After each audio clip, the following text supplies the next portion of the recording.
ku soo dhawow magaalada muqdisho caasimadda soomaaliya oo ah meel taariikhi ah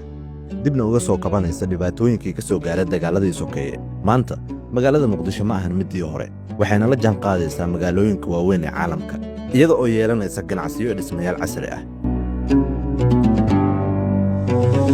xadiid industry oo ah hormuudka dhismaha birta waxay kaalin muhiim ah ka ciyaartay horumarinta magaalada iyadoo la adeegsanayo dhismayaal bir ah oo tayo sare leh waxayna abuurtay fursado cusub dhismayaasha ganacsiga sida suuqyada casriga ah oo ay dhistay xadiid ayaa noqda meelaha ugu caansan ee ganacsiga magaaladu ay leedahay kuwaasoo bixiya adeegyo kala duwan taasoo ka dhigaysa dadka ku nool magaalada muqdisho inay helaan goobo casri ah oo ay ku dukaamaystaan sidoo kale dhismayaasha maqaayadaha casriga ah howlasha aroosyada iyo goobaha ay dadku ku caweeyaan ee birta ka samaysan oo ay dhistay shirkadda xadiid ayaa door weyn ka ciyaaray sar u qaadista bilicda magaalada muqdisho